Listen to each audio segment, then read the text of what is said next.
This meeting is being recorded. Elizabeth Maras, and she is our program officer at the College Savings Division for Millennium Scholarship, and I am the administrative assistant for the Millennium Scholarship as well and the College Savings Division.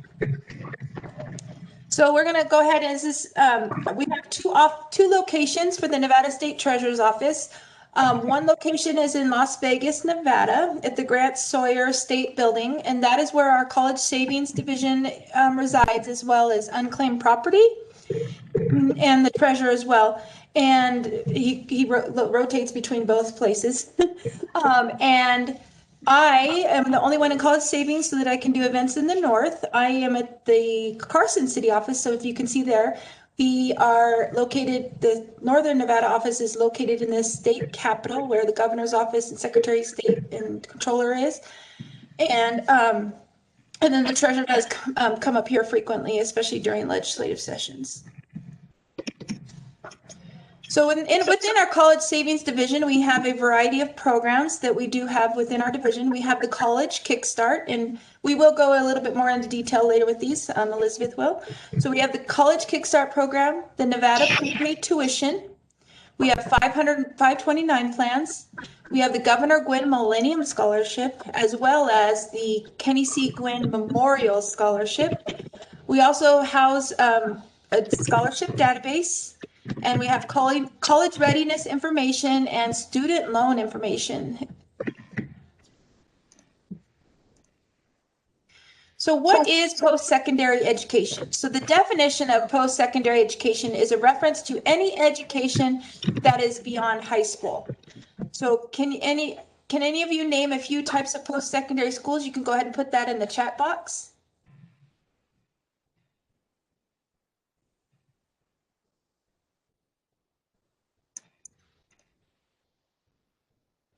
I don't know if we have any. Okay. Yes, you can always click on the chat box and chat in there, and feel free in the chat box as well to ask any questions you have, and we'll be sure to answer. So trade schools, very well. So some of the types. So you can move to the next one. There you go. So types of post-secondary education and degrees. So the types we have are state colleges, universities, for-profit private colleges, non-profit private colleges, community colleges, junior college, career schools, technical schools, and vocational trade schools. And the types of post-secondary degrees that we have or that are available is professional certificates or licensures, your associate's degree, also a bachelor's degree, which is your 4-year degree, master's degree, and a doctoral degree.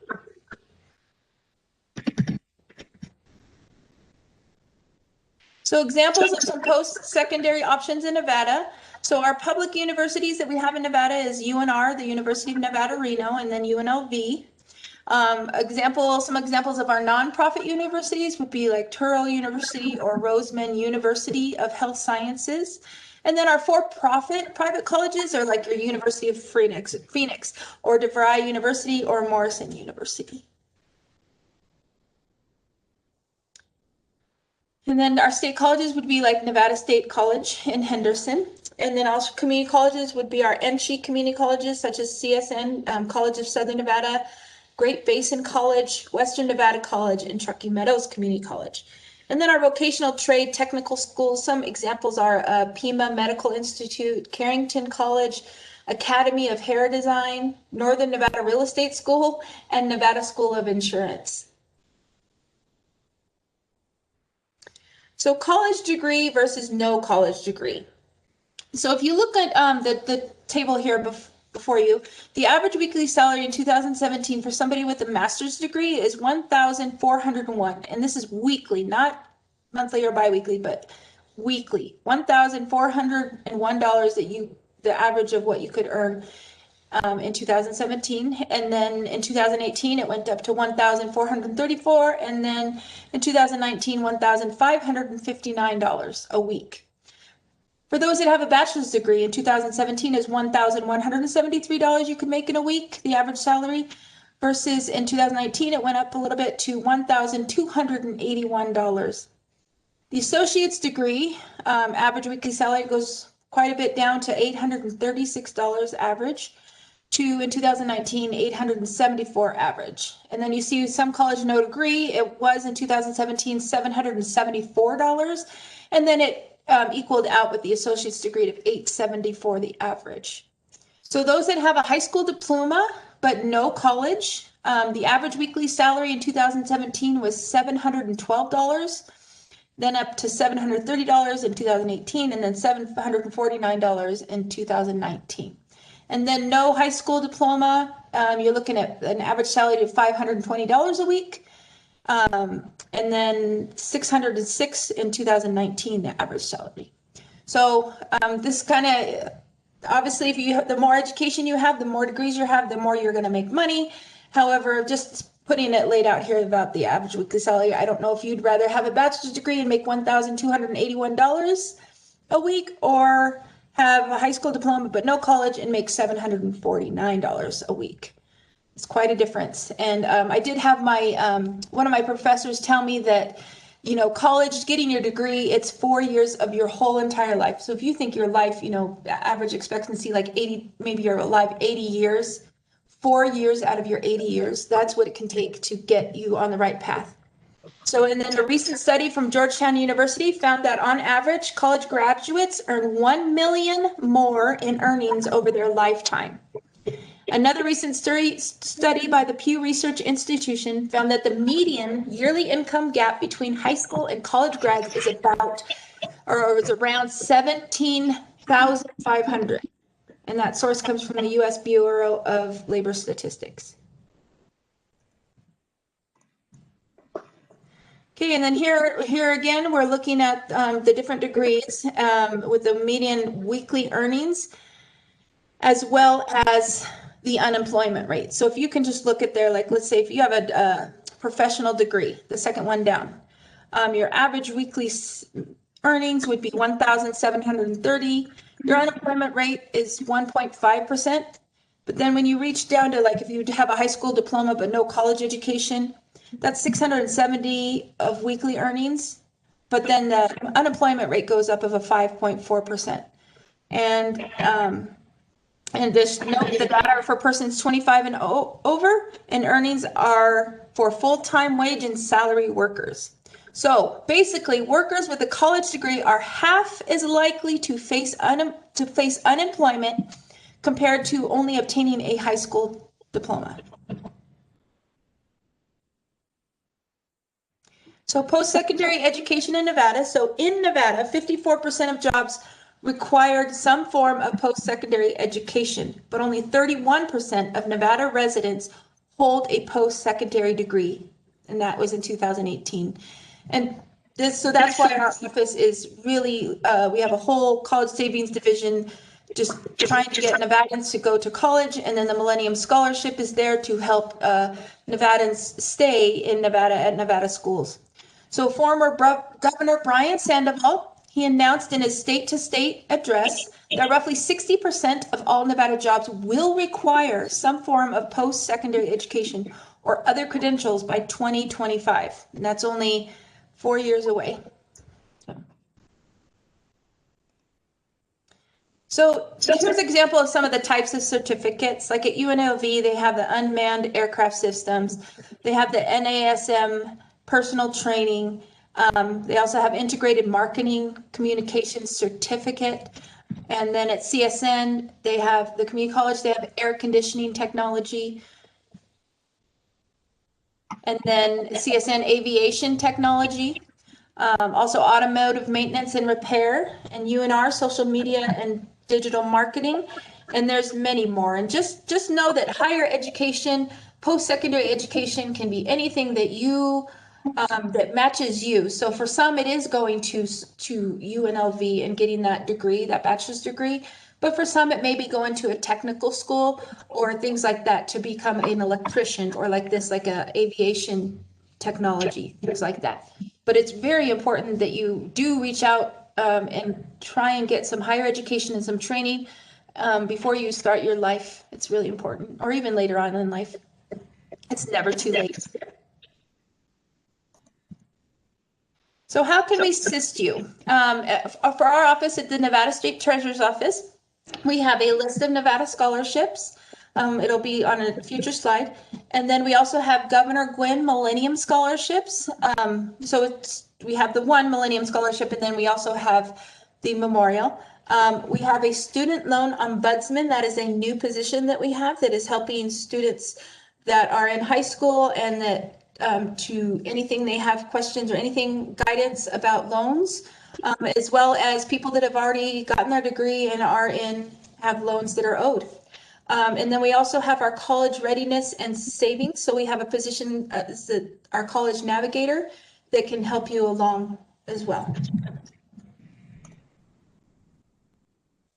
So for a list of the scholarships, you just need to visit nevadatreasure.gov, and it's going to come up with this page that you see here. In the very bottom, it says tuition assistance. And there's over 330 scholarships listed on this database. And how it came about was the Treasurer's Office wanted to really assist Nevadans in any way possible. Obviously, student loans may be necessary. However, our office is obviously Treasurer's Office for money, trying to get Nevadans to save ahead or apply for scholarships and get free money so that they can take out less and less student loans and have debt when they graduate. So again, they came up with these list, a database of as many scholarships. They did a lot of research and found as many scholarships as they could that is available for Nevadans. So Governor Gwynn, Millennium Scholarship qualifications. You must meet these qualifications in order to qualify for the Millennium Scholarship. So you must graduate with a diploma from a Nevada public, private, or charter high school. You must also finish high school with a 3.25 GPA, and it has to be 3.25. It can't be a 3.249. So it's very important that you get that 3.25 GPA. That can be weighted or unweighted. You have to have a combined, so if you don't meet that 3.25 GPA, you can qualify with a qualifying combined SAT score of 1070 minimum, or obtain a combined score of 21 or higher on the ACT. So again, for your traditional students, you don't have to have the ACT, SAT, you have to have 3.25 GPA, or if you don't meet that, then you can qualify with the test score. And then you must complete 4 units in math. One of those courses does have to be an Algebra 2 course or an equivalent course that your school district deems as equivalent or higher. You must also have 4 units in English, 3 units in science, and 3 units in social studies and history. And you must have been a resident of Nevada for at least 2 of your high school years. So the Governor Gwynn Millennium Scholarship is a $10,000 merit-based scholarship. So it's awarded on a per credit basis. It's just a small amount that we pay, but it does help take the edge off. Up to 15 credits each semester, the student remains eligible. So you do have a total of $10,000 to use, or 6 years that it expires, but you don't get the $10,000 all at once. You have up to $10,000 using it on the per credit basis. And you must enroll in an eligible institution of higher education in Nevada, one of our eligible ones. You must declare a program of study that leads to a certificate, an associate's, or a bachelor's degree. And you must enroll each semester in a minimum of 9 credits at an NC community college or 12 credits at any other eligible institution. And then to maintain your scholarship, you must be degree seeking, and you must maintain a 2.75 GPA or higher at the completion of every semester. So examples of cost per credit for the Millennium Scholarship. At the community colleges, the NC community colleges, we pay $40 per credit. The credit as of right now is $102.75 per credit, plus fees, like your technical fees, and some of them are like $6.50, but some of them could be like $35, just varies, per credit fees. And then the Nevada State College, we pay $60 per credit, and a college credit at Nevada State is $175 per credit, plus fees. And then at the university, we pay $80 per credit, and a credit at the university is $242.25 plus fees. So as if you could see, obviously, if you're going to take 12 credits at the university, you would times 242.25 plus the fees that they have per credit, and times that how many ever credits you do take. So at the, like, let's say for the university at $80 per credit, the highest amount, we pay up to 15 credits, and the highest amount that you could get of Millennium funding for each semester is $1,200 at the university.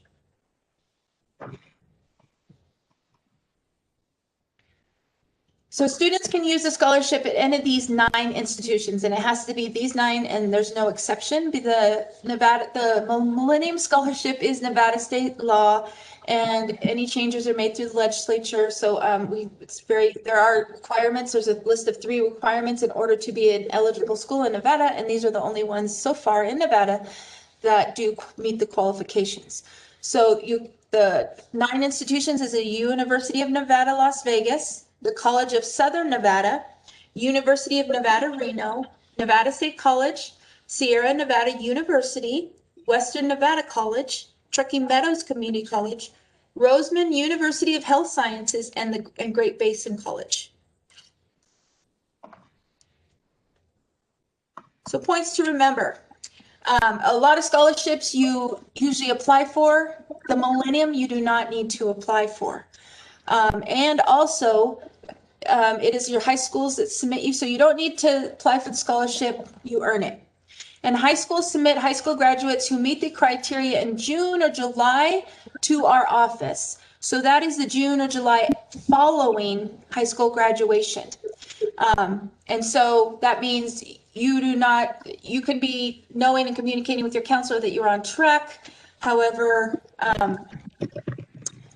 you're not going to know if you're not going to get anything in the mail until August. So, and then make sure your home address is current with your high school, because that is the address that they submit to our office, and that's where we send the award letter. So students do receive a congratulatory letter from the treasurer's office in early August following their high school graduation year. And then students have 6 years to use their scholarship, and therefore should acknowledge the award even if they plan to take a year off or semester off, join the military, or go to college out of state.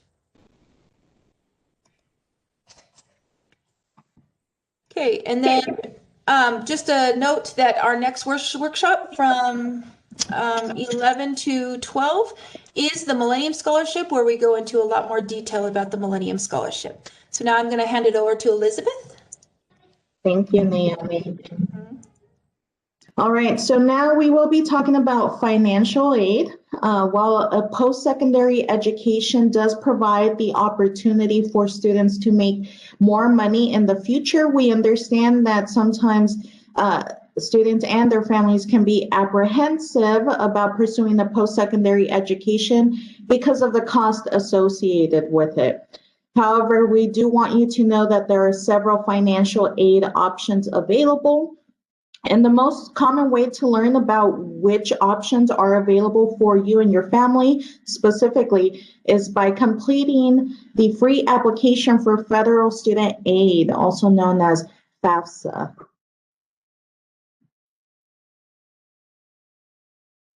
So once you complete the FAFSA, a student can qualify for grants, work study, student loans, and this is all based on need.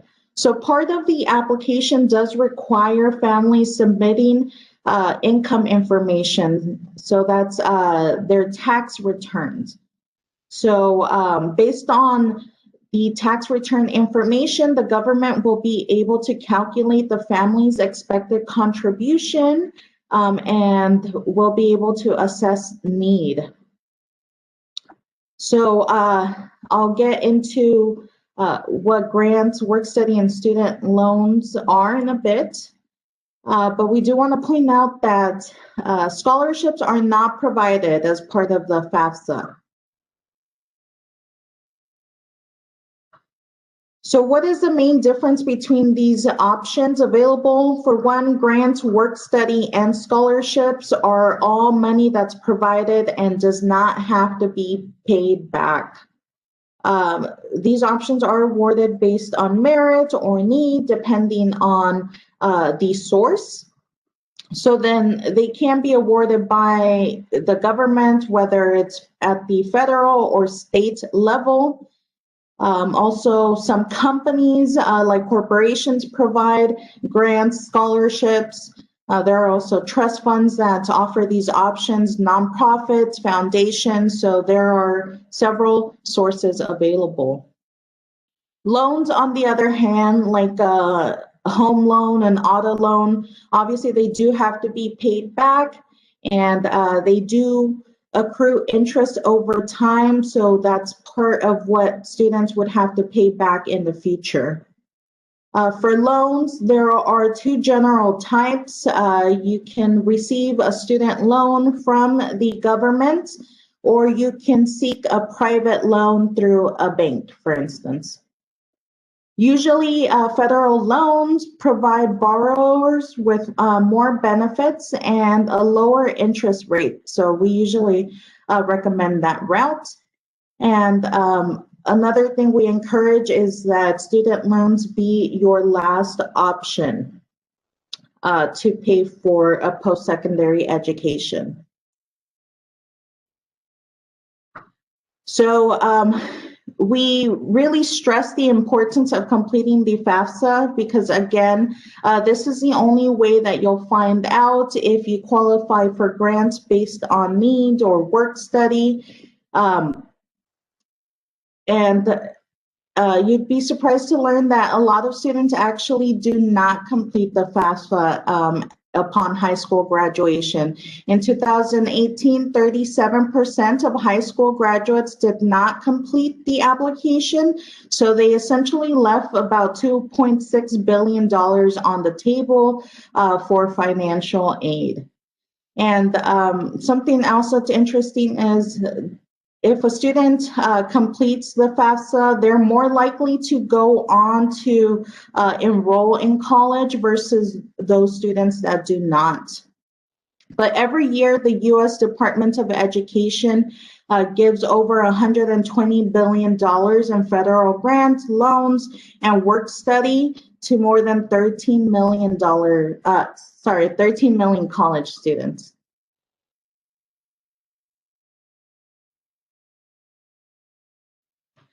So please complete the FAFSA when it is time. This application opens every year on October 1st.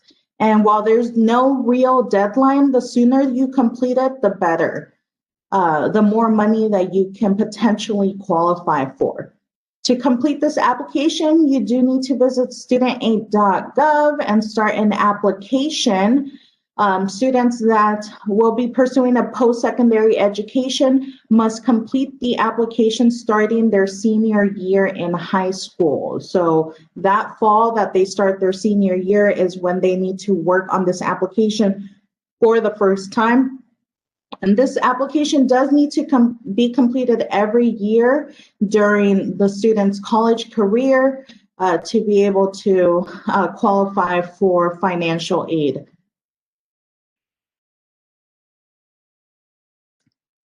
So scholarships, like grants, are free money. So before you think about taking out any student loans, we encourage students to seek scholarships.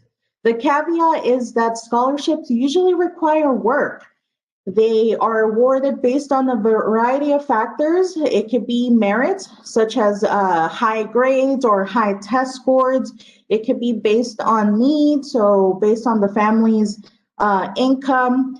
It could be based on the student's hobbies, if they've been playing sports for a long time, or if they're an artist, if they have some kind of talent. Some scholarships are based on traits, so personal characteristics, whether it's race or ethnicity. It could also be about geographic location, if the student attended a specific high school or live in a certain region of the country. So there are a lot of scholarships that are awarded on different bases. There are also various sources for scholarship opportunities. They can come from affiliated organizations. So if the student or the parent is part of a club, those clubs can offer scholarships. There are also foundations that offer scholarships, and the higher education institutions themselves also offer a variety of scholarships, including individual colleges. So students can apply for scholarships at almost any time, really. It really just depends on the criteria for the scholarship opportunity.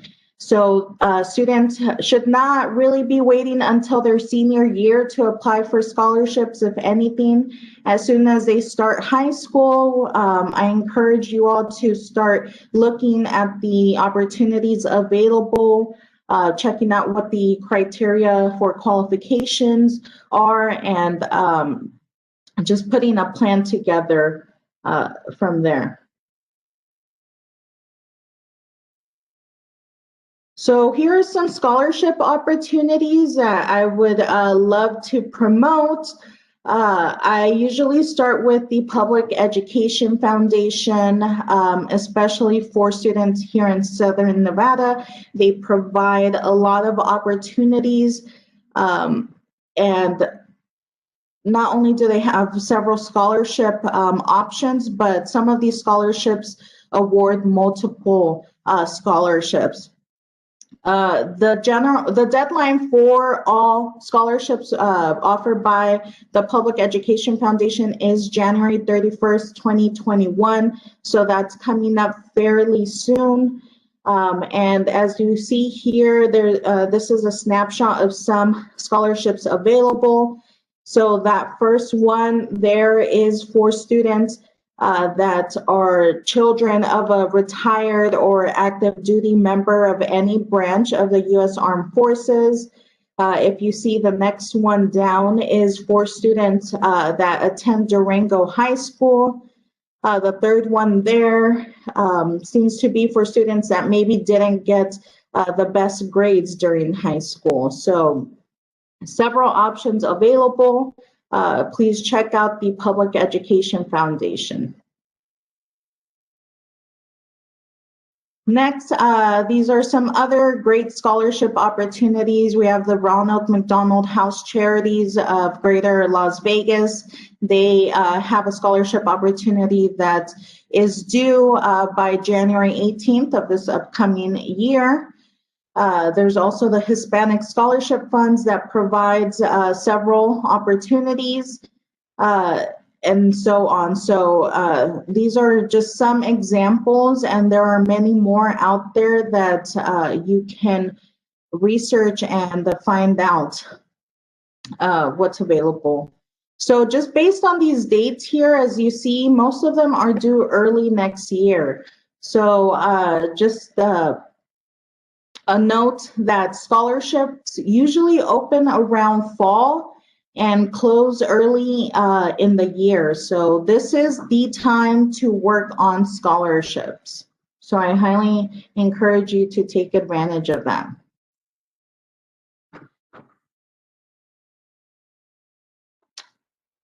I see a question, what are the requirements? Thank you for your question. So it really depends on the scholarship. They all have different requirements. Some may be basic, some may be more elaborate, but you have to look at each individual scholarship to see what they're requesting. So again, sometimes they require certain criteria, for example, that the student earn a 3.0 GPA at the minimum. Sometimes it's just about the high school they attended, their ethnicity. So that's the criteria. But then the scholarship may ask that the student write a personal statement, they write an essay on a specific topic, they submit letters of recommendations. So that's the other piece to it.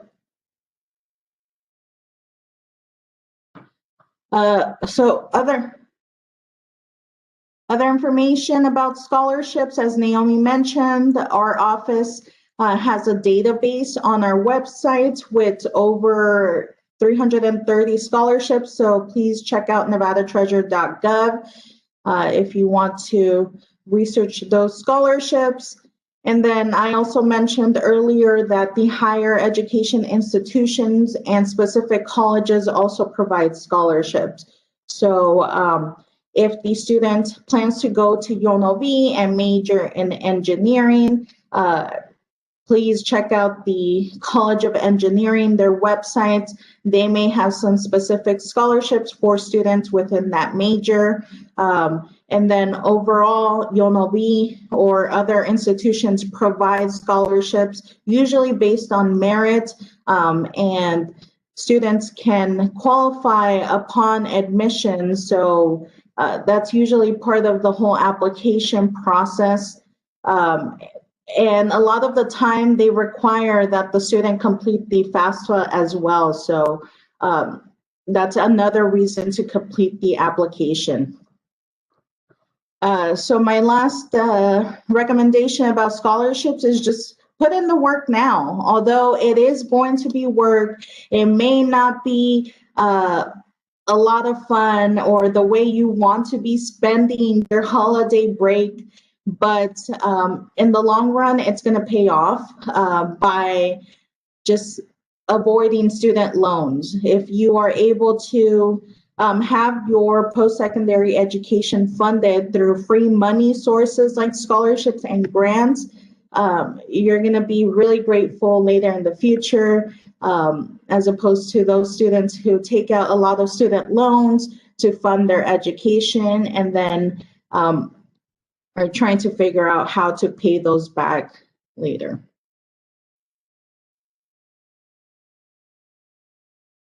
So moving on to student loans, as we know, there are times that we have no options. We have to take out a loan. I mean, that's really how our system works. For our homes, for our auto, we have to finance that, right? If that's the case, you know, you can just do so responsibly. Sometimes you have to invest in order to be able to make more money. So personally, I'm not completely opposed to student loans if it's going to allow you to get that degree that eventually will earn you more money in the future. I know that I had to take out student loans to be able to complete my degree, and it really paid off for me. So if you do have to take out student loans, you want to make sure to estimate what it is going to cost for you to attend the institution of your choice. And that's after grants, scholarships have been applied, so that you can essentially identify the exact amount that you would need to borrow and pay off that post-secondary education. So when you complete the FAFSA, the government will offer you several student loans, and they'll offer you certain amounts that will most likely be more than you need. We encourage you, again, to only take out what you need, because if you were to claim that whole loan and then use all of that money for other things other than your educational expenses, that's where you can get in trouble later on. Yes, Elizabeth, can I add to that? Yeah, go on. Just my own personal experience. I'm not too good with money, and so I was alone. I was out in Oregon. I had gone to Oregon to go to school, and there was lots of booze. Like there was booze. There would like get a free bag at M&M for a credit card or different things, or even just my loans. I was like, I would just take the max. I got the Pell Grant. I got another scholarship from my tribe, different things, and I did need the student loan, but I just took the max of both of them. All that I was able to have for each semester. And so I'm 43 years old and I owe a lot of money, and it does affect my life. So just to realize that, know how you are at money. If you're not good at paying things back, make sure to not take out, like Elizabeth said, the full amount. And be sure to always pay your loans back, and if you can't make that loan payment, to always communicate with them and talk with them. Don't just let it go. Just my advice to you. Thank you. Thank you for that, Naomi. We did get a question, can you get in trouble for using student loans for things not pertaining to school? So not necessarily. When you claim a student loan, that loan will be dispersed into your student account first. But again, if you borrow more than you need, then whatever is left over will be given to you, whether it's in a residual check or deposited directly into your bank account, whatever you've set up through your student account. So that money's going to come to you, and then it's up to you to use it wisely. But you got to keep in mind that at the end of the day, you're going to have to pay that back.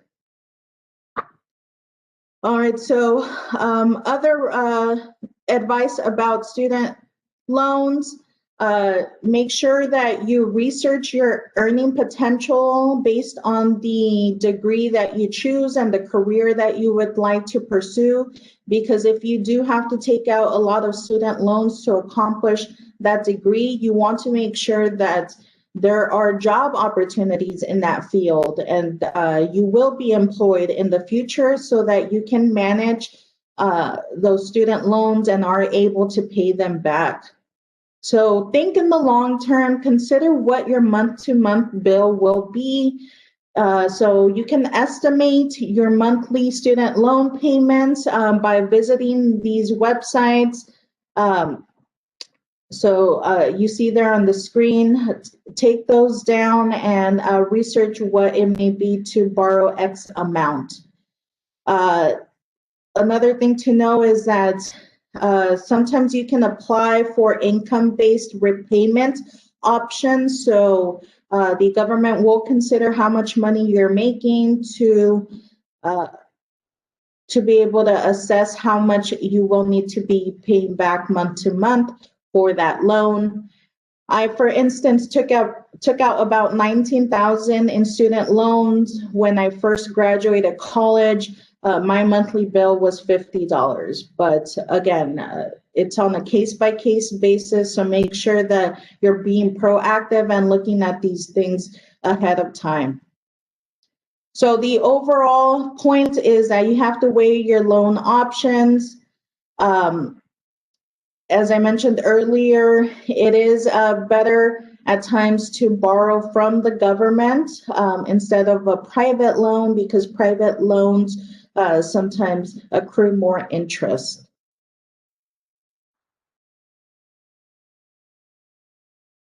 So just based on the information that we've provided, our office is really focused on helping Nevadan families plan, save, and pay for post-secondary education. We do that by offering presentations like this one. We also provide several programs to help families save ahead of time. So there's a couple of programs that can help you do that. For example, there's Nevada prepaid tuition, which is a very unique program across the country. There are several college savings plans known as 529 plans. And then we have College Kickstart for those parents with very young children. So briefly, I'll touch on each. Nevada prepaid tuition helps parents or a relative lock in today's tuition rates for a post-secondary education at a later date. So there are plans available for children as young as newborns all the way up to 9th grade. Right now, the average tuition goes up by 4% on average. So if you have a young child in your household, this program here can help you lock in today's rates for when that child is ready to pursue their education years down the line. And payments can be spread out over several years, whether it be 5, 10, or longer. And if for some reason the child does not end up pursuing a post-secondary education, you can also move the plan under someone else's name. So there are several 529 savings plans available. Some of these can be opened with as little as $15, and you'll need to contribute at least $15 per month.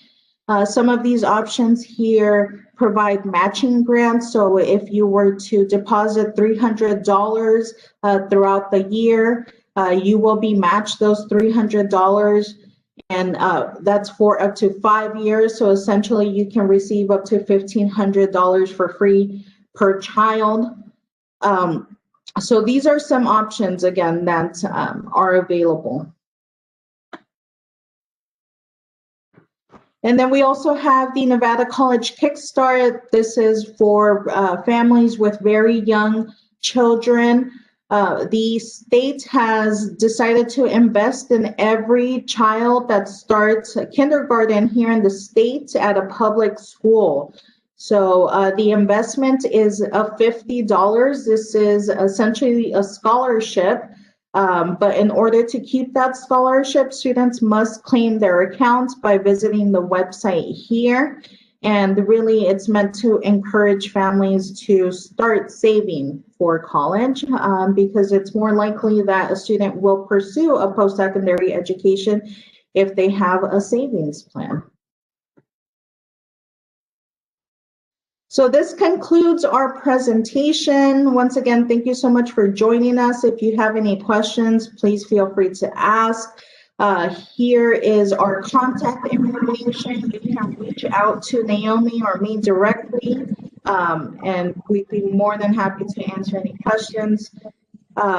We also have provided the contact information of our colleague, Abraham, who is the college navigator. He really focuses on providing college readiness information. And then here are some of our other colleagues as well. Evelyn is our student loan ombudsman. So if you have questions about student loans, feel free to reach out to Evelyn. Jamil Walton is over the College Kickstart program. And then we have Troy Watts, who is able to take any general questions about college savings and the Nevada prepaid tuition program.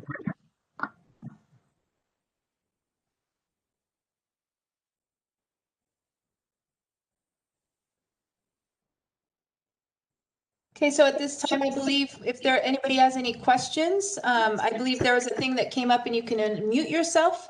So you can feel free to unmute yourself and ask any questions that you may have, as well as you can still use the chat box and chat in any of your questions that you may have.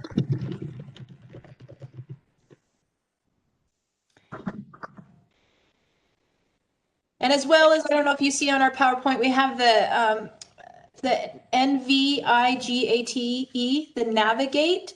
That is our new college savings website. So we do have, if you are interested in any of our programs, it can link you to like our Millennium, our college savings student loan, any of our programs. So, and it also has our pictures on there and our little bio. So if you'd like to just check that out, the website is www.nvigate.gov. So feel free to, and Elizabeth just typed it in the chat box. So if you'd like to check that out, and then as well, and then the Nevada State Treasurer has his website and she put that as well. So the Navigate is our college savings division.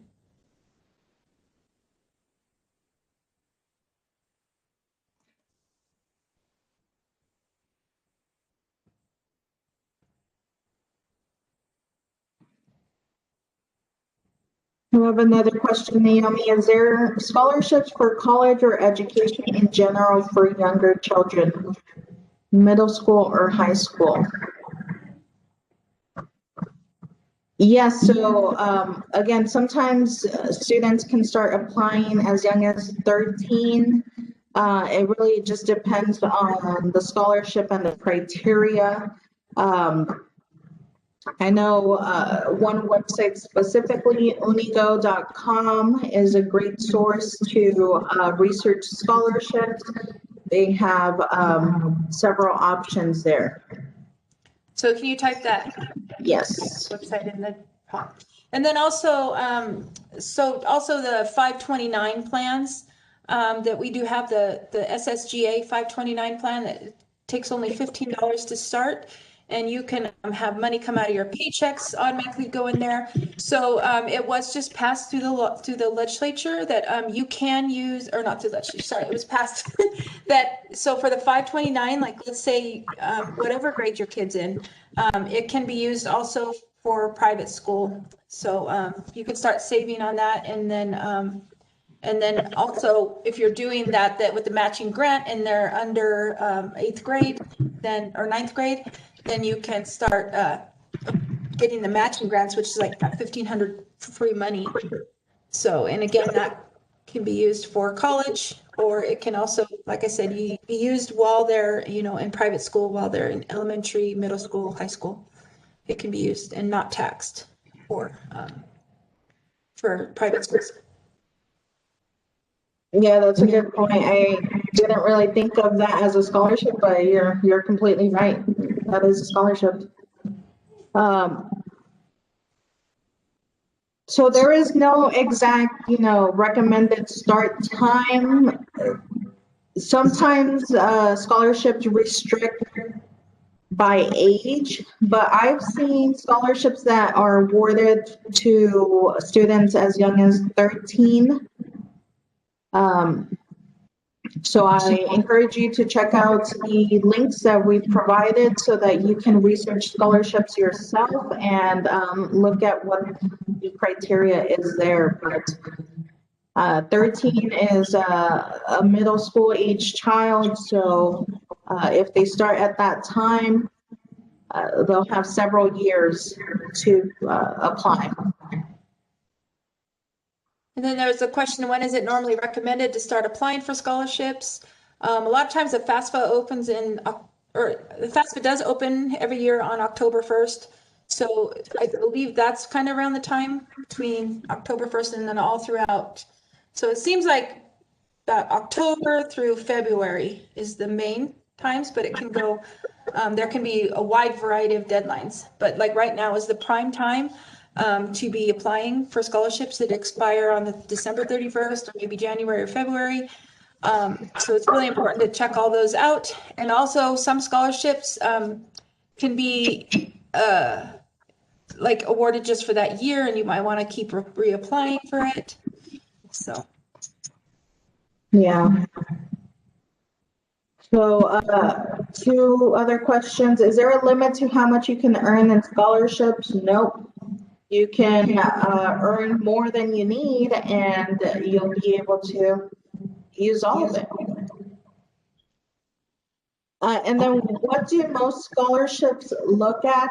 So my general advice is for students to prepare holistically. So what that means is not only focus on their grades, test scores, but also do things outside of school that will enrich the student and help them become a well-rounded person. So that means being involved in extracurricular activities, having some kind of hobby, developing some kind of talent.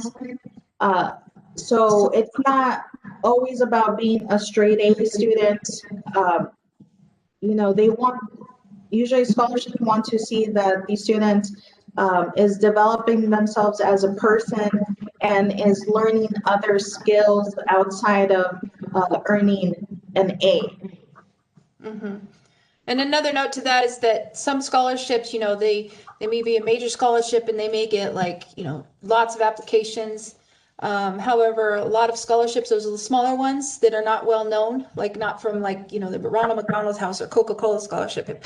The ones that are smaller than that, I believe probably some of those do go unused, or there might be very few applicants. So very, very important because they look at all kinds of criteria. So very important that if you don't have, really good grades, that you can even apply for those and do that. Yeah.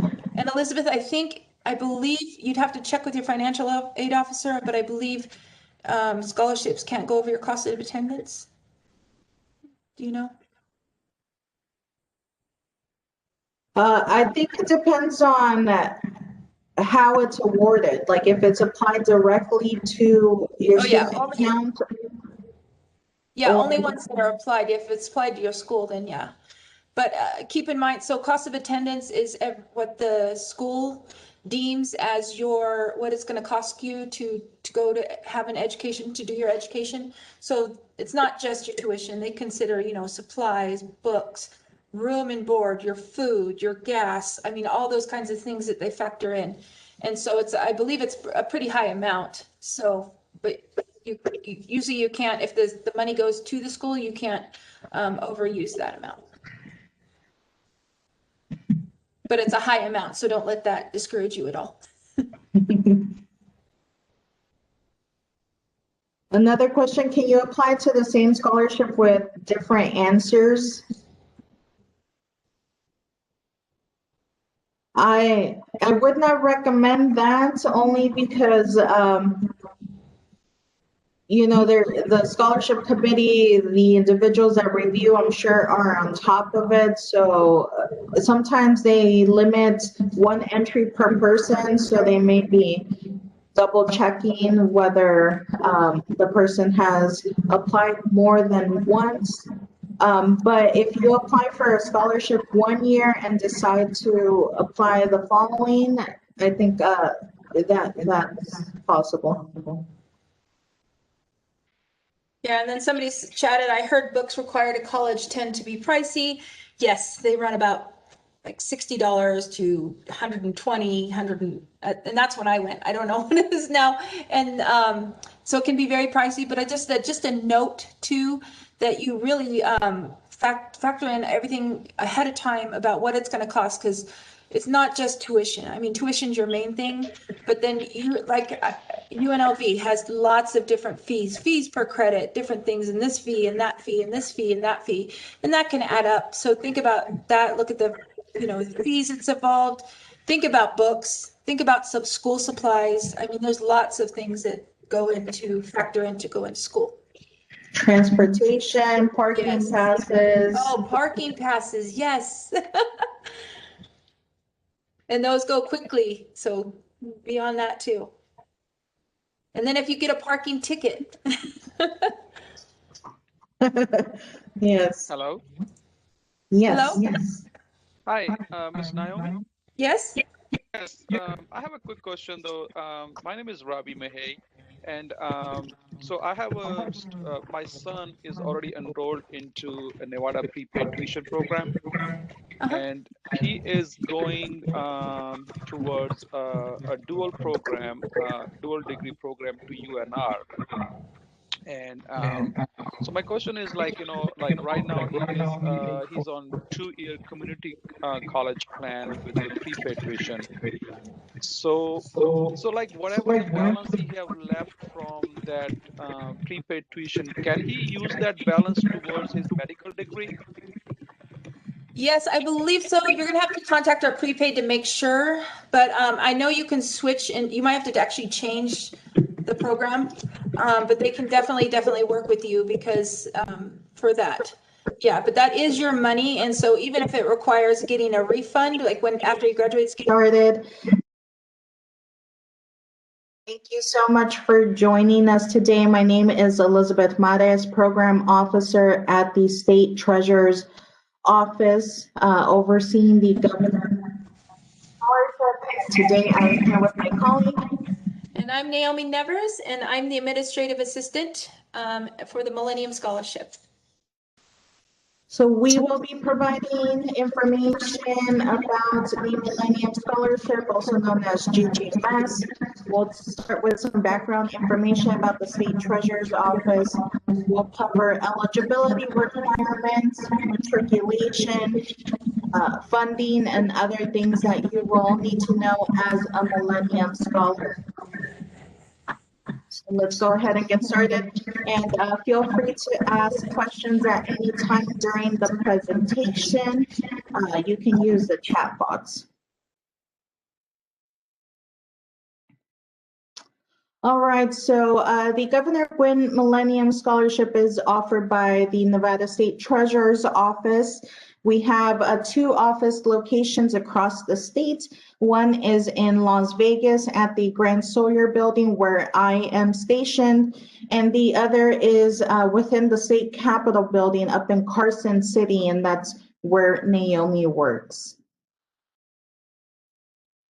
The State Treasurer's Office has a college savings division that offers several programs to help Nevadan families plan, save, and pay for post-secondary education. This includes College Kickstart, Nevada Prepaid, 529 plans. We have 2 scholarship opportunities. So besides the Millennium Scholarship, we also have the Memorial Scholarship, which is very specific for college juniors and seniors who are majoring in elementary or secondary education with an intent to teach here in the state of Nevada.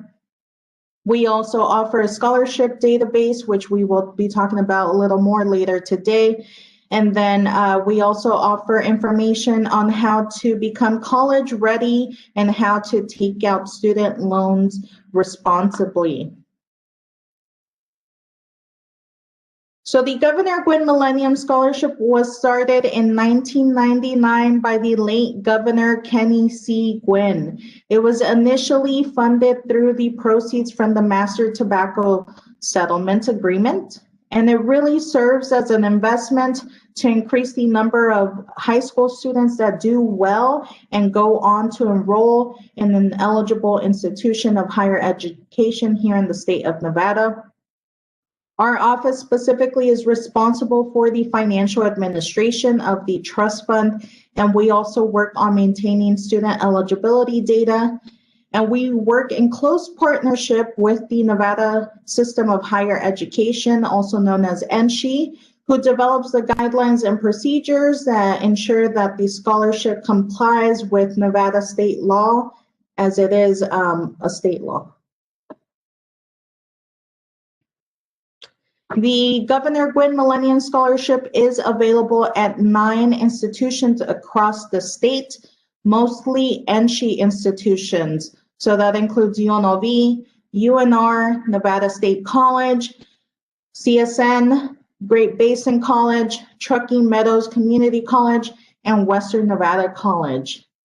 Outside of NSHE, the Governor Gwynn Millennium Scholarship is also available at Sierra Nevada University up in Incline Village and at Roseman University of Health Sciences.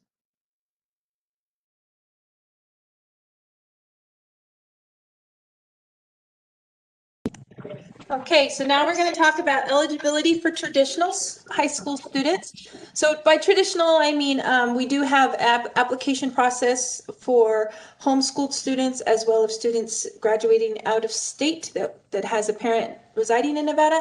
So, but traditional students is, you know, your public school, private school, charter school. So here is the eligibility requirements. You must graduate with a diploma from a Nevada public, private, or charter school. You must achieve a 3.25 GPA, and that can be weighted or unweighted. Oftentimes the unweighted is, or one of them is more than the other, so it can be either or.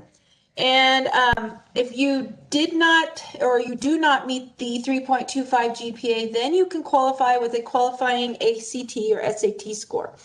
You must be a resident in Nevada for at least 2 of your high school years, and you must meet the Millennium core curriculum requirements, and then all requirements must be met before graduating high school.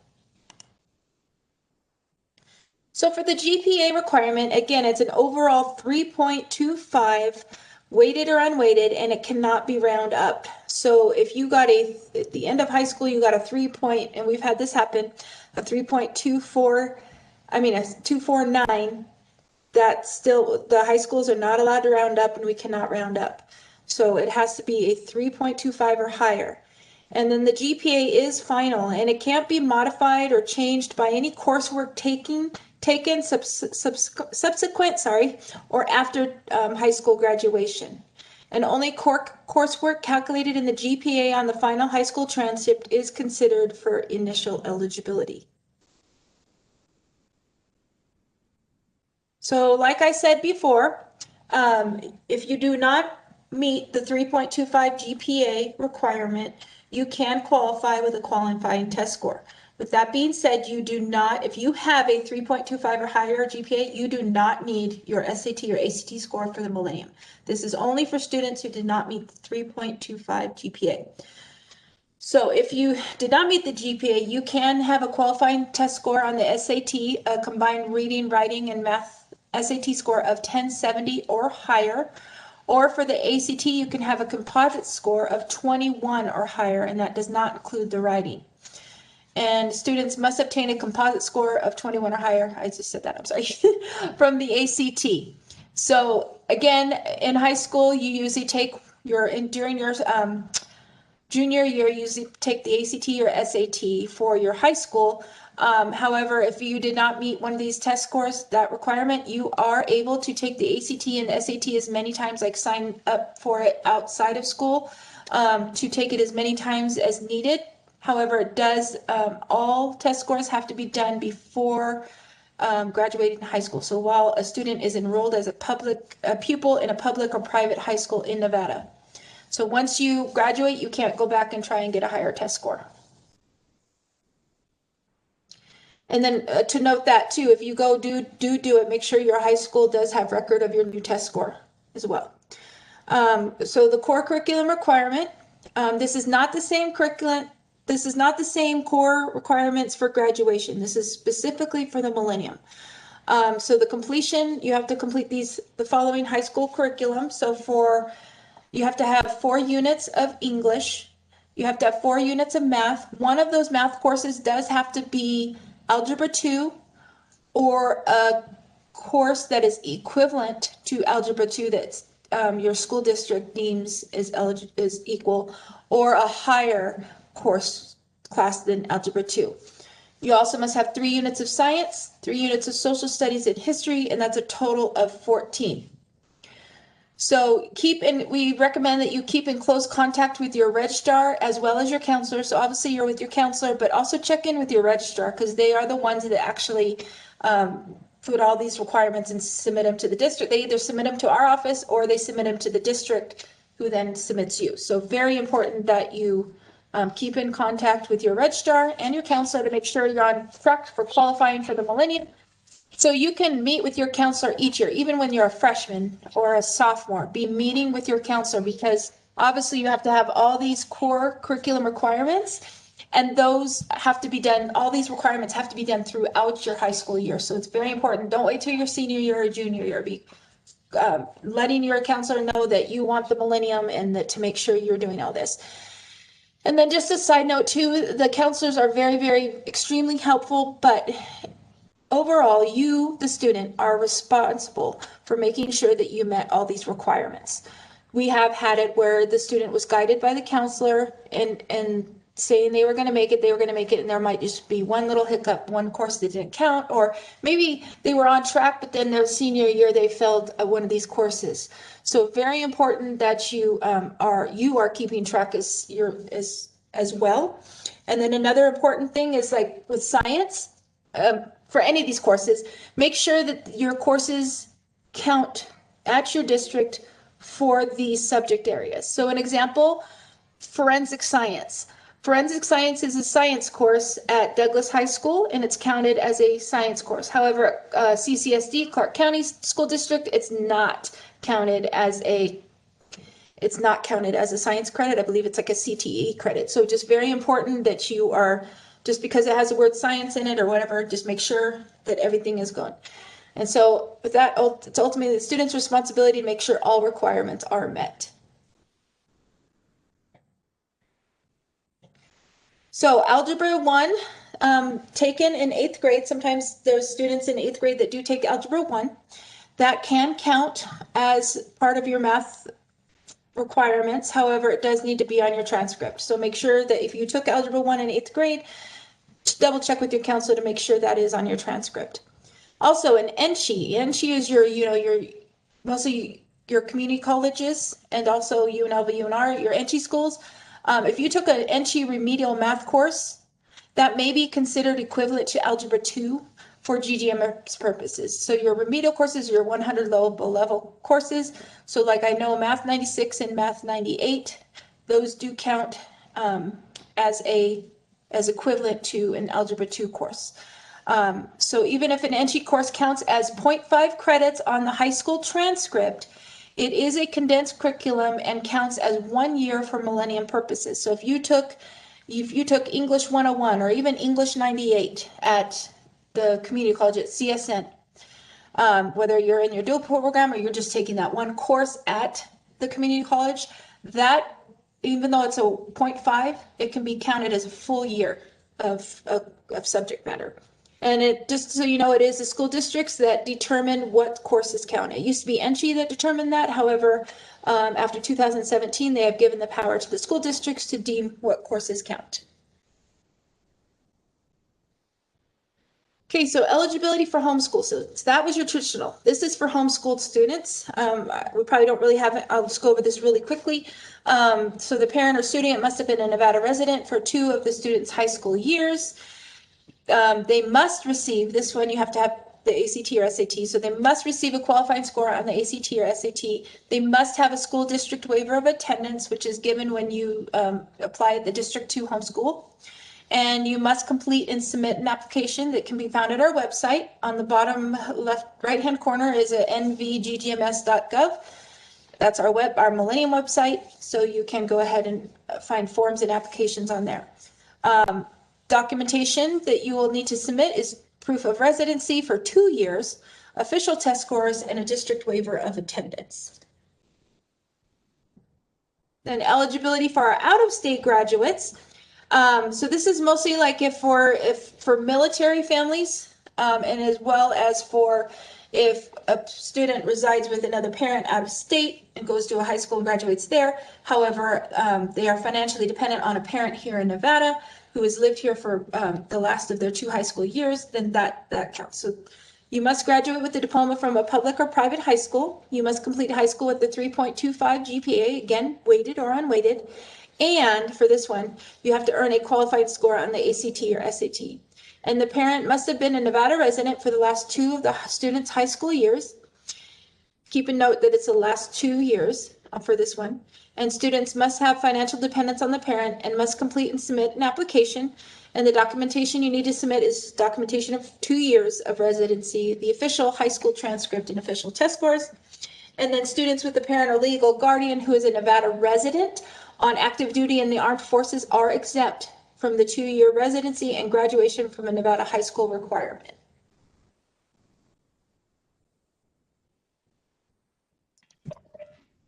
All right, so moving on to matriculation, this is specifically for traditional high school students, so students that are attending a public, private, or charter school here in the state of Nevada.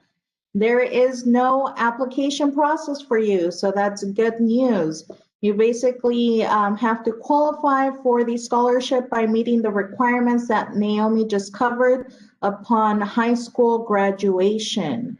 So if you are eligible, either your high school or your school district will submit your name to our office after high school graduation. So if we have any seniors with us today that are graduating May 2021, that means that if you are eligible, your name will not be submitted until about June 2021.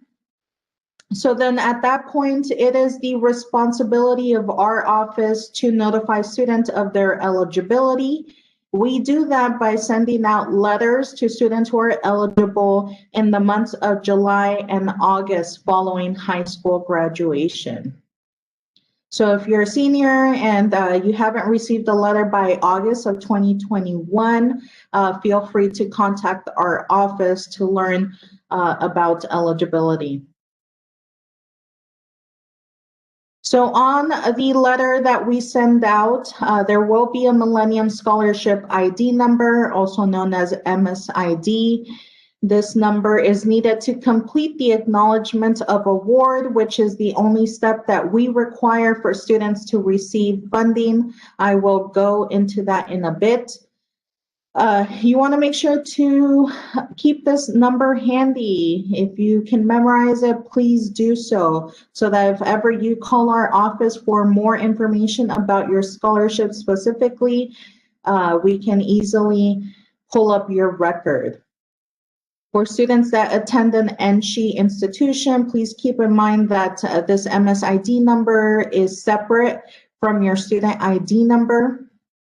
And if for some reason you misplaced the letter that you had the MSID on, no need to worry. You can always retrieve this number on our website as well, nvggms.gov. You'll see a section titled Important Links, and then you'll see What's My MSID. You'll need to enter some basic information to be able to retrieve this number. And just a side note about this tool on our website, there are a lot of students that are very eager to learn about their eligibility for the scholarship. If you hop on our website now and try to pull up your MSID number, but haven't graduated high school yet, you will not find an ID number for you. So you got to wait until you've graduated to use this tool and locate your MSID. So there, as part of the award letter that we send you, there will be instructions for you to acknowledge your award. This is the only step that the State Treasurer's Office requires for students to receive funding. And it's a step that happens over our website. So you have to hop on there and review the policies of the scholarship so that you know exactly what to expect as a Millennium Scholar. For this reason, we encourage the student to complete the step and not the parent. Once you complete this step, your status will change to eligible, and the institution that you attend will be able to see that you're a Millennium Scholar as well. At that point, they will be able to disperse or allocate funding into your student account directly. So I do want to note that as part of the acknowledgement of award, there is a citizenship affidavit piece. So it is up to the applicant to determine if they can honestly affirm the requirement outlined in the affidavit. So there are 4 options. 1, that the student is a citizen of the US. 2, that the student has lawful immigration. 3, that the student has filed to legalize their immigration status, or 4, that the student will file to legalize their immigration status as soon as he or she is eligible to do so. Please know that citizenship is not a requirement to receive the scholarship.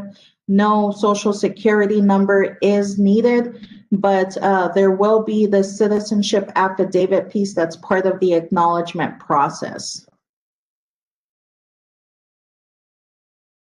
All right, so once students qualify for the scholarship upon high school graduation, the work is not done yet. Students must maintain their eligibility throughout their college career in order to receive the scholarship semester by semester. So what does this mean? Students must meet 3 different requirements at the end of every semester in order to receive funding for the following semester. So the 3 requirements are that 1, the student be a degree-seeking student, which means that they have declared a degree program at their higher ed institution and are taking classes to complete that degree. 2, the student must meet a minimum credit requirement, which differs according to institution type. So as you see here, if the student is attending a community college, then they must enroll and complete at least 9 credits per semester in order to maintain their eligibility. If the student attends Nevada State College or one of the eligible universities, then they enroll and complete at least 12 credits per semester in order to maintain eligibility. And the 3rd requirement is that students earn at least a 2.75 GPA at the end of every semester in order to maintain their scholarship. So this is not their cumulative GPA, this is per semester. All right, so as we know, life happens. There are times where students do not meet all of those requirements. If that's the case, the student will lose eligibility. However, if they lose eligibility for the first time, the student has the opportunity to regain the scholarship. And the way that the student regains the scholarship is by meeting those continuing requirements that I just went over. So the student would need to attend a semester without receiving any scholarship funding, and they must meet all three requirements at the end of the semester in order to receive or regain the scholarship. So again, that means the GPA for the semester, the minimum credit requirement, and being a degree-seeking student. If the student goes through this process, they will be automatically reinstated. Our office will send you an email to notify you of your change in status. And for students that lose eligibility, we cannot issue any type of reimbursement for semesters that they went without being eligible. Students may try to regain the scholarship as many times as necessary, as long as it's within the 6-year lifetime limitation, which Naomi will be covering in a bit. And then most important, please keep in mind that losing eligibility for a second time will result in permanent removal from the scholarship program. So you have to work to maintain your eligibility. If you were to lose it a second time, there's no turning back from there. You would have lost a scholarship.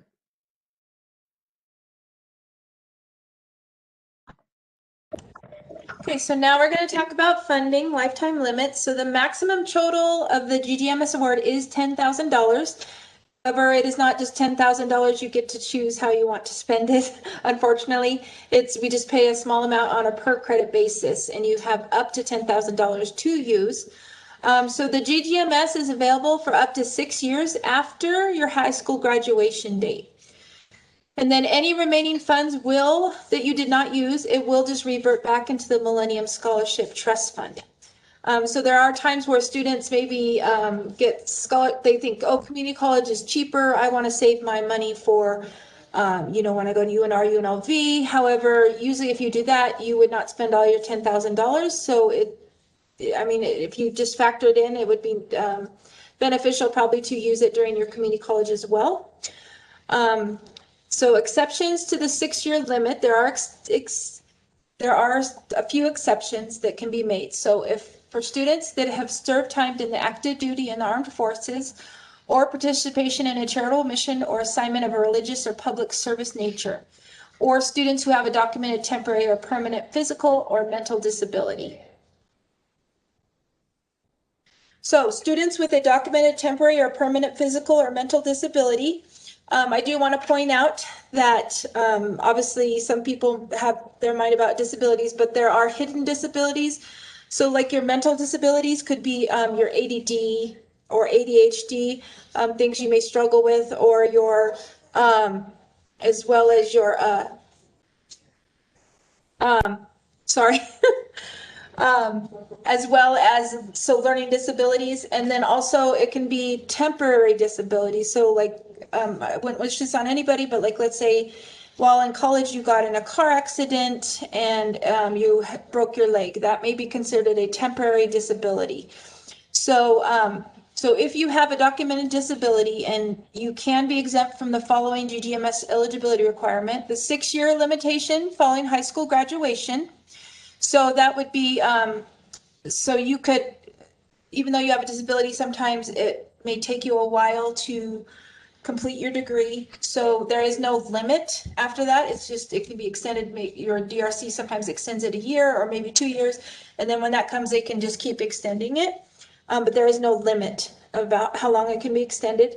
and the minimum semester credit hour requirement. So at UNLV, UNR, you have to take 12 credits in order to get the Millennium. So if you have a documented disability, they can approve you. Sometimes they approve you for 11. Sometimes we have students that are approved for 5. They just deem what you can handle during the semester. So you must sign up and get details with the disability resource, which is also known as the DRC at your college. So every single community college and universities here in Nevada, they have a DRC. So very important to get with them, and then they sign you up through their program and verify your documentation, and then they're the ones that can fill out the form. So funding disbursement, so scholarship, like I said, is paid on a per credit basis according to the institution type. So for community college, we pay $40 per credit for lower division, and then $60 per credit for upper division. So mostly it's the $40 we pay. However, we do pay $60, like at Great Basin or some of the community colleges, they have a bachelor degree. They have your 300, 400 level courses. And the minimum credit enrollment is 9 credits that you must be enrolled in. And then the maximum credit funding that we will fund is 15 credits. Then at the state college, we fund $60 per credit for a total of, you must be enrolled in 12 credits, and the max we pay is 15 credits. University, we pay $80 per credit. That's, you must be enrolled in at least 12 credits, and the maximum credit funding you can get is 15 credits. So remedial courses will not be funded, but it may count towards your 9 or 12-hour credit requirement. Again, your remedial courses are your Math 96, English 98, those 100 level and below courses. And then students ultimately are responsible for paying the remainder of the per credit fees, as well as any special fees, lab fees, and or books. So if students receive other funding, all funds are applied to the student account, including the Nevada prepaid tuition and other 529 payment plan payments. And then any amount received in excess of the account balance is distributed to the student in the form of a residual check that can be used for educational expenses. And that is not, it's not checked or anything, but you just need to use it for like books, laptop, gas to get you to school, maybe your rent, different things like that. And then just a note though, if you receive like the Promise Scholarship or maybe even the Nevada Guarantee, they do take gift aid before awarding the Promise Scholarship. So gift aid, the Millennium Scholarship is considered gift aid. So the Millennium would come through, pay your tuition, and then the Promise Scholarship would come through. So you would not receive a residual check for Millennium if you had the Promise Scholarship. And the student is responsible for ensuring the account balance is paid by the fee payment deadline.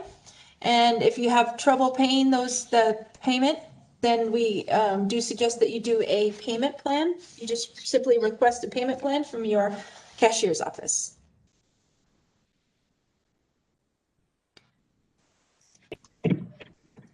All right, so these are some other things that you should know as a Millennium Scholar. There are times where students want to enroll at 2 eligible institutions and receive funding at both. That is definitely possible as long as the student declares themselves as a co-enrolled student. If the student co-enrolls, then they must enroll and complete at least 12 credits per semester across both institutions. And as with every other semester, the Governor Gwynn Millennium Scholarship will cover up to 15 credits maximum. And of course, that's part of those 15 credits, right? And then students must maintain at least a 2.75 GPA at both institutions. There are times where a student will get a really high GPA at one institution and below the 2.75 GPA requirements at the other institution. If that's the case, and if both GPAs can be combined and averaged out to meet that 2.75 requirements, then the student can request that their GPAs are averaged in order for them to maintain eligibility of the scholarship. If the student wants to go ahead and co-enroll, the first thing that they need to do is register for courses at both institutions.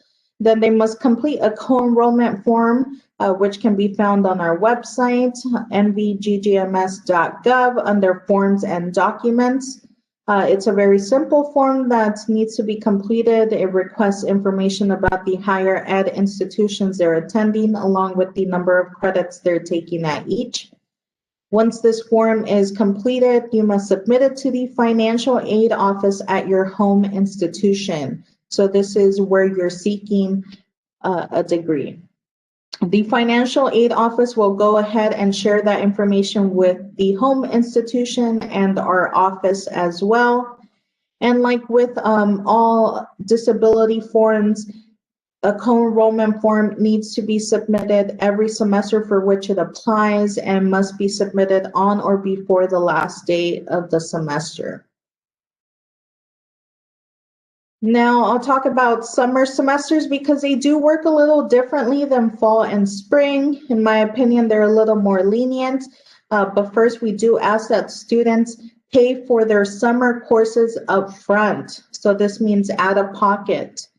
Students will receive the scholarship in form of a reimbursement in the fall, so around the months of September or October. And this is only for classes that they passed with a D- or better. So students don't necessarily have to earn a 2.75 GPA during the summer. They just have to pass their classes with a D- or better to receive the scholarship. Similarly, there is no credit, minimum credit enrollment. So students can take one class and still receive the scholarship, and as always, we'll cover up to 15 credits. And in order to receive the scholarship for summer semesters, students must have either received the scholarship the spring prior or the fall following that summer semester.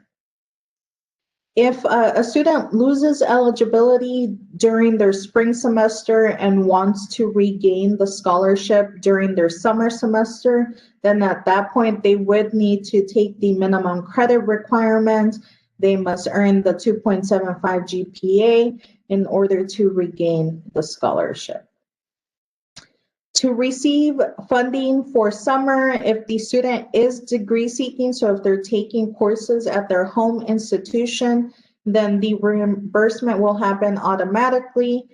Otherwise, like if they're taking courses at another institution where they are not seeking a degree, then they would need to submit a summer reimbursement form in order to request funding.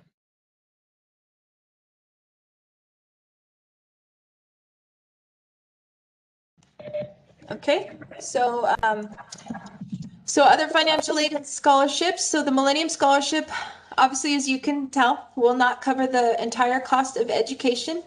So our office does highly encourage you to apply for other financial aid and scholarships.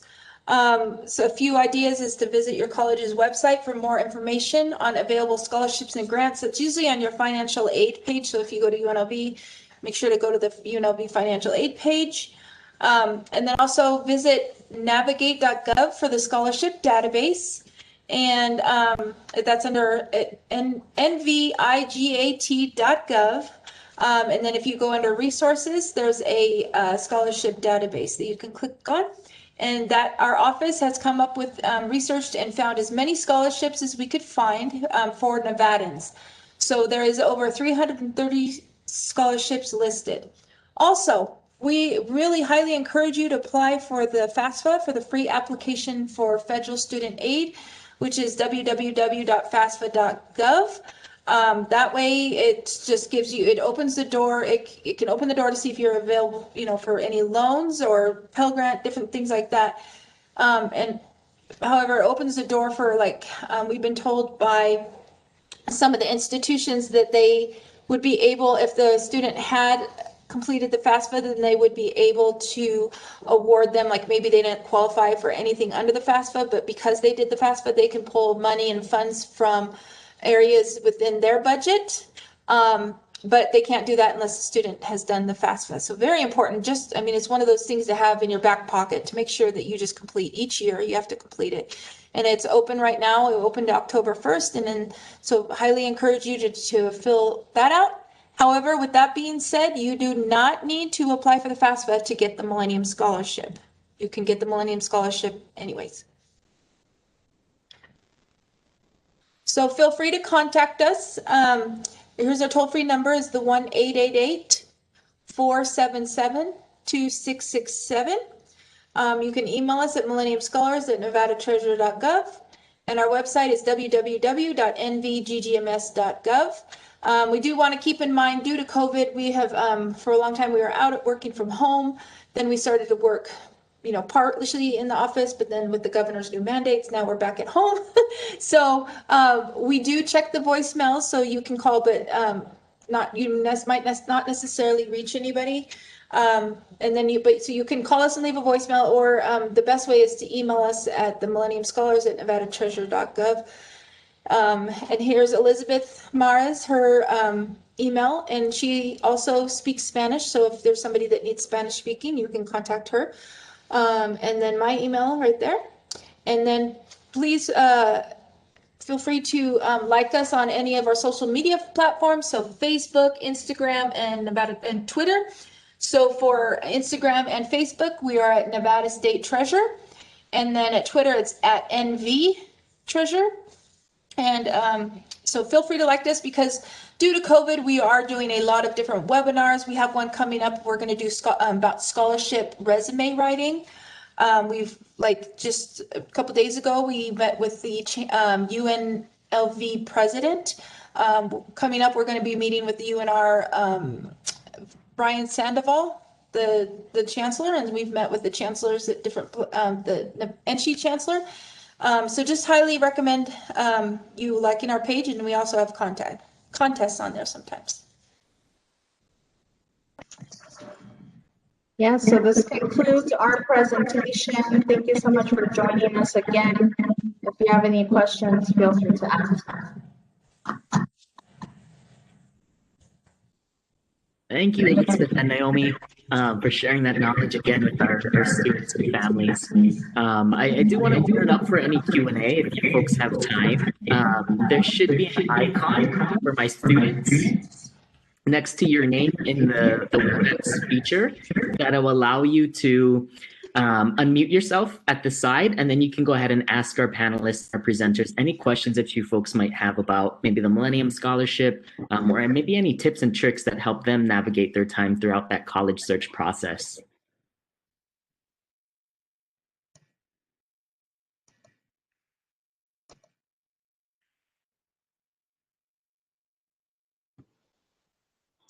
Hello, everyone. I'm Devin Nobles, and I had a question about how many students for each one of the scholarships that you guys talked about, how many students are selected for those scholarships? So it's the school districts that submit the students. If you met the qualifications, they submit it to us. So it's not like we don't have a limit of how many can be funded. It does seem to go up each year. So it's usually roughly about 16,000 students that we get each year. Oh, okay. Yeah. Thank you. Good question, yes. So 16,000 students qualify. That doesn't mean that they all go on to use the scholarship. Some students go out of state. In that case, they wouldn't be able to use the scholarship. Gotcha. And then it is available, I think she may have already went over this, but for 6 years. So if somebody does go out of state and then something like COVID or something happens and you have to come back to Nevada, you can, as long as it's within that 6-year period, you can still activate your scholarship and still use it. Okay, thank you. Thank you. And as always in life, it's very important to ask questions. So like we do get several students that the high school seems to miss for some reason that should have been submitted and weren't submitted. So if you feel you've met the qualifications, you can always contact our office and we can research, we can contact the school district to find out why you didn't qualify, or if you should have, then we can make sure you are added.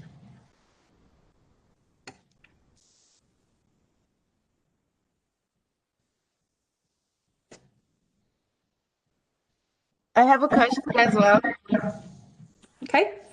Okay, so during the awarding process, you mentioned something about becoming a citizen, but I'm not sure. I can't really wrap my head around that. So, Elizabeth, do you want to take it or? Yeah, sure. So, not necessarily becoming a citizen. We mentioned that as part of the acknowledgement of award, which is the only step that our office requires for students to receive the scholarship, there is a citizenship affidavit. So there's a question that will come up related to citizenship, and it will give you 4 different options to choose from. So the 4 options include that 1, the student is a citizen, 2, that the student has lawful immigration, 3, that the student has applied to legalize their immigration status, or 4, that the student will apply to legalize their immigration status as soon as he or she is eligible to do so. So this is a question that comes up.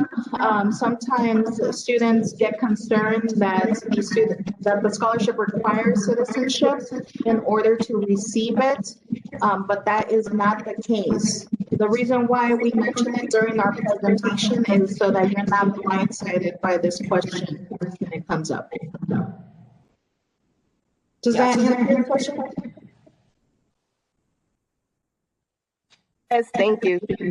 You're welcome. Yeah, so sometimes, I mean, it can mean 20 years. You're not able to do it until 20 years down the road, and nobody checks on it, nobody does anything. It's just a question that needs to be asked. And just think, being a resident in Nevada is not the same thing as being a U.S. citizen. It's just that you lived and resided in Nevada for 2 of your high school years.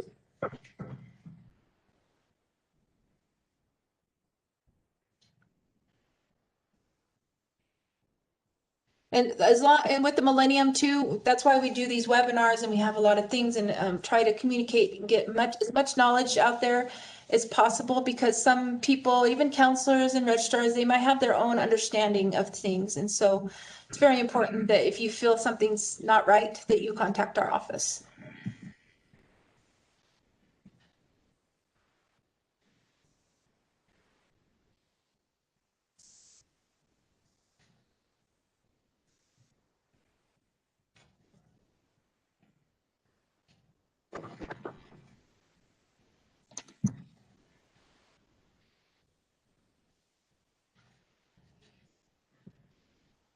So we did have a question.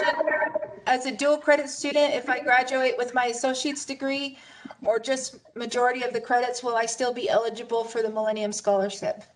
And yes, you will. The Millennium Scholarship is just eligible to you and you can choose. So like if you already got your dual degree, got your associates. So then you can just go on to get your bachelor's at one of the universities and continue to use the Millennium Scholarship. And also, it's not like you have to, get 1 degree and you're done. With the Millennium, you have up to 6 years or the $10,000 to use, and you can use that as much as you want for different certificates. Maybe you want to get 3 associate's degrees, or you want to get a bachelor's degree and then another certificate program. So it just can be used like that. You just have to make sure you're degree seeking. And even if you change your major, you can change your major. Sometimes that happens as well. And this is for undergraduate degrees only, though. So that would be up to a bachelor's. So unfortunately, it cannot be used for graduate degrees, meaning master's or doctorate degrees. And it says, are we allowed to screenshot this? I believe so, if it'll let you. There's no restrictions.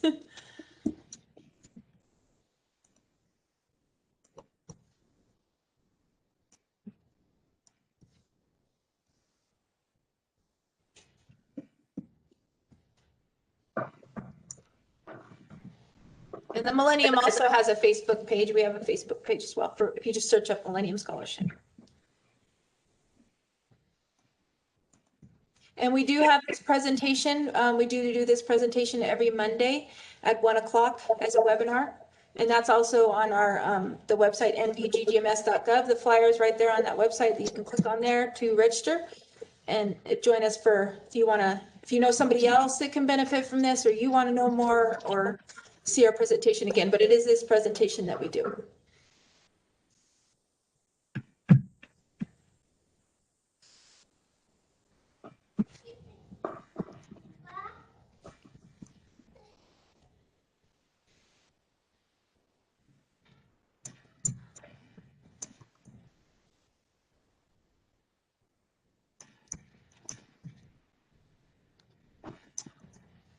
Awesome. All right, everyone. Thank you, folks, for joining us today. And thank you, Elizabeth and Naomi, for sharing that knowledge with their students again. I think this is really crucial information that they should start learning as early as possible so they can kind of set themselves up for success entering high school to kind of manage those learning permits with the Millennium Scholarship.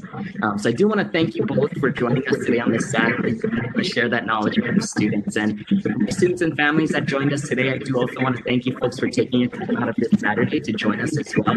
Really great information that I hopefully shared with many of you folks. I did want to let you folks know that we do have a pretty interesting section coming up next. We actually have a chef in the Food Network who's actually going to be hosting the next session for you. So if you're looking for a quick break to grab a meal or want to look for some tips and tricks of some pretty efficient lunches, feel free to join that session next. But I do want to thank you folks for joining us. We'll stick around for maybe about 2 or 3 more minutes if you folks have any other questions. But if not, you can head back into the main menu and go ahead and enter into the next sessions that are happening at 7 o'clock. Thank you, folks. Thank you, folks.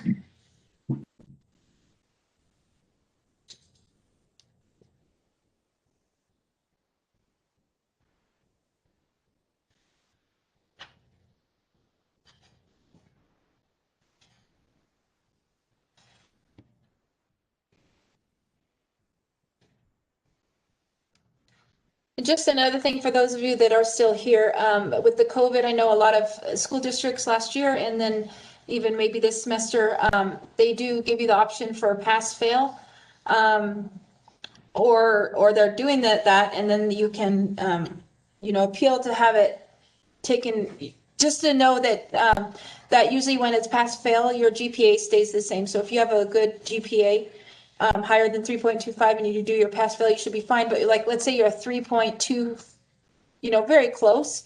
You want to make sure that doesn't, I would hate that they do the pass fail, and that would affect your GPA. So make sure you're just on top of that as well.